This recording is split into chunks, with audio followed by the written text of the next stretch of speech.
ఇక ఏపీలో చొక్కాలు వర్సెస్ కుర్చీల రాజకీయం నడుస్తోంది. చొక్కాలకు కౌంటర్గా కుర్చీలు మడతపెడతా ఉంటోంది టీడీపీ. అయితే చంద్రబాబు వ్యాఖ్యలకు వైసీపీ కౌంటర్ ఇచ్చింది.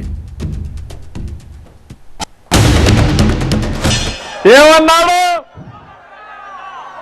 చొక్కా మడత పెడతా. ఏ తమ్ముళ్ళు మా తమ్ముళ్ళు ఏం చేస్తారని అడుగుతున్నా నేను.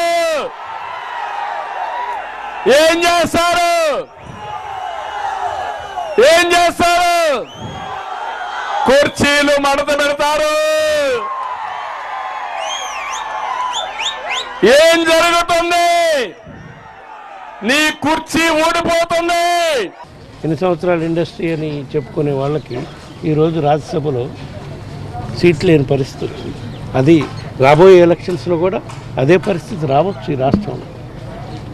ఆ రెండు పార్టీలకు కూడా ఇదే సంకేతం. కూడా కుర్చీ ఉంటే కదా మడత పెట్టేది. దానికి మాకైతే చొక్కాలు ఉన్నాయి, అందుకని మడత పెట్టమంటున్నాం. వాళ్ళ కుర్చీ లేకుండా ఇంకేం మడత పెడతాడు ఆయన?